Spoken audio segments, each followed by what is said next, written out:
All right, who do we have here? Anthony Richardson. And what did you do? I got first place at the YCS VIP qualifier here in Columbus, Ohio, and I actually got 19th at the Konami Louisville Regional last weekend. Also at the same deck, a couple of tweaks, but I was confident enough coming into this that I would do well, so I figured we just save both deck profiles at the same time. Sure, and we can discuss what changes you made. Exactly, exactly. Very minimal changes. Any shout outs you want to get before we get started? Shout out all the big stores in the area. No Limit Gaming, Refined Gaming, Heroes and Games, really great locals. Shout out Team Yugi Ohio, all the boys obviously. Shout out all the Columbus boys as well. Columbus community's been super welcoming. Shout out the boys from the Discord testing group, Devin, Mike, Ali, Zachary, Nick, they've all been huge. Big shout out to my good friend Chris Pike, recently got 5th place at the Remote Duel YCS. He really helped me a lot in terms of like building this deck, theory crafting it, learning how to side deck, learning how to combo, different lines you can play. If it wasn't for him, I don't think I would have topped anything. I would still be horrible at this deck. I'm still pretty bad at it, but I mean, you wanted to top there's room there's a lot of room for improvement, but I would be a lot worse off if it wasn't for him. So big shout out, and shout out the Sidewalks for keeping me off the streets.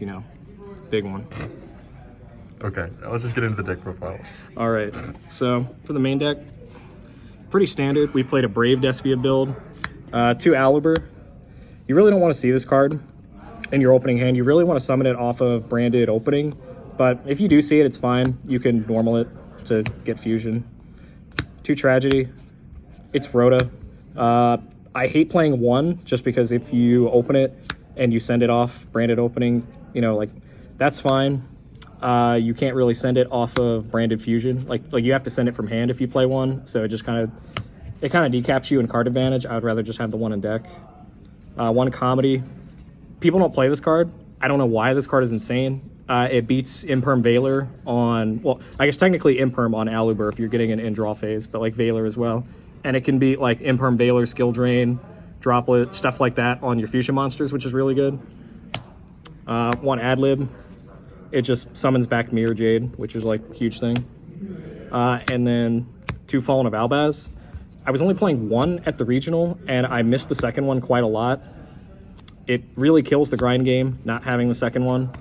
And being able to just take 1 and normal it to just effectively super poly away a really bad interaction that you have to deal with is really, really good. So then between the 1 copy at the regional and then the 2 copies today, which one did you prefer? Oh, 2 by far. I literally had a round in Swiss where I had to go normal Albaz into a Baron just to try and bait the negate. He had Veiler for it anyway, but just being able to force that negation is just really, really huge. It kept me in the game. So that's it for the branded Despia monsters. For the spells, 3 branded fusion. It's just shit all fusion. Really good card. 3 branded opening. It's just E-Telly. Really, really good card. Don't forget to use it in draw phase. I see a lot of people use this in the main phase, and that's just like putting a sign around your neck that says, please draw me. So please use it in the draw phase. Any Despia players watching. And then 2 branded in red. This is just kind of your Eldol fusion. Not much to say about it. It makes Guardian Chimera. It makes Dragos Depelia. It can help. This can also help you beat Imperm Veiler as well, which is really nice. That's it for the branded Despia stuff.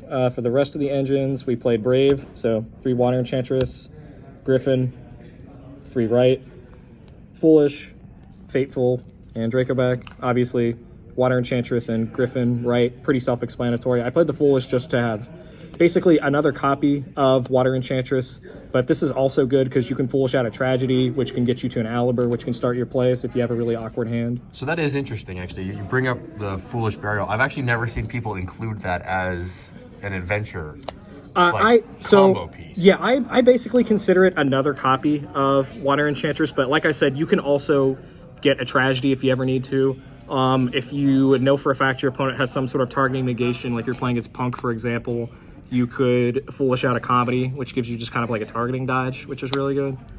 Mainly, it's just a copy of Water Enchantress, but if you really need it in a pinch, you can send Tragedy, something like that. Would you recommend that in other adventure decks, or only ones that can also benefit off of? I think any deck that needs consistency with the Brave engine should probably play the Foolish. Okay. But to each their own. It is a one of, so yeah. For the hand trap lineup, we played 3 Ash, 3 DD Crow, 3 Veiler, 3 Bell. The biggest thing for me was I just wanted hand traps that were A, incredibly effective, and B, I could draw them off Guardian Chimera and they wouldn't be dead. So I didn't want Gamma, I didn't want Imperm, I didn't want... Nibiru is like a bit iffy. You can draw Nib off of Guardian Chimera and still be fine, but depending on your board state, it can shred it, which is really not good. I mean, this deck is fine with building advantage and keeping advantage, which doesn't really make it a problem, but I just wanted really high impact cards. And like, obviously Ash in the mirror, nuts for Branded Fusion, DD Crow for their target. You can Veiler the Albion and the Lubellion. Bell for Branded in red as well. Really, I expected a lot of Despia, because obviously I built this for a regional and then today, and I'm building it for like regionals and YCSs, so I just expected a ton of Despia, but I also wanted like really generic cards as well. So these overperformed. DD Crow definitely overperformed. This was one of the best inclusions. I was playing Ogre before, but after putting this in, I'm just like, wow. It's not once per turn. It snipes out a card. It can disrupt a lot of plays. It's just really good. Really good card. And then for the last of the main deck, 3 Pot of Prosperity, Called by the Grave. This just helps you dig for your side cards, or if you have a hand where, you know, you open Brave cards but not Branded Fusion, or you open a way to Branded Fusion but not your Brave cards, you just dig for your other engine. And if you draw both, you can dig for hand traps, you can dig for side cards. If you're going second, it's just an easy side out. So really solid card. And then Called by the Grave is just Called by the Grave. Really good card. So that's it for the main deck. For the extra, 2 Lubellion.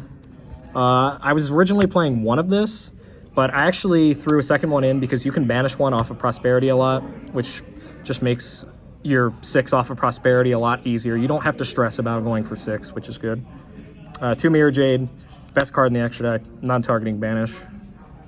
2 Albion. I don't play 3, mainly because I sold my other Ultras, so I didn't want to play 3. I didn't want to play common and 2 Ultras. But the other reason is you can recycle it, which is really good. And if you ever have a hand where you need to summon Albion just so you can get to Mirror Jade, like you can summon one, banish it, and then Mirror Jade bin the other one. So you still have plays, you can still recycle it. Going forward, I might play 3, but for now, I think 2 is fine. 2 Guardian Chimera as well. I banished one off of Prosperity a lot as well, so it's a good card.